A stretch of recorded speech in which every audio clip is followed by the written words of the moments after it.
আসসালামু আলাইকুম। আমাদের অনেকের অনেক সময় একই ব্যক্তির দুই নামে পরিচিতি থাকে। যেমন একই ব্যক্তিকে এলাকায় দুই নামে মানুষ চেনে।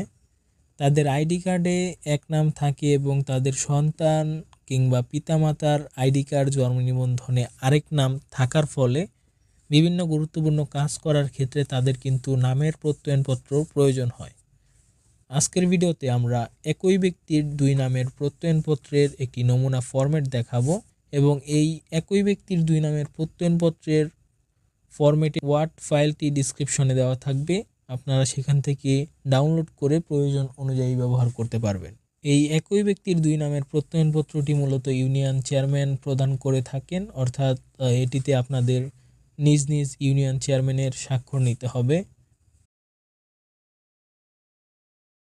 এই ছিল আজকের ভিডিওতে। আপনাদের যে কোনো ধরনের প্রত্যয়নপত্র অথবা আবেদনপত্রের ফরম্যাট প্রয়োজন হলে অবশ্যই কমেন্টে জানিয়ে দিন। দেখা হচ্ছে নতুন কোনো ভিডিওতে। ধন্যবাদ সবাইকে।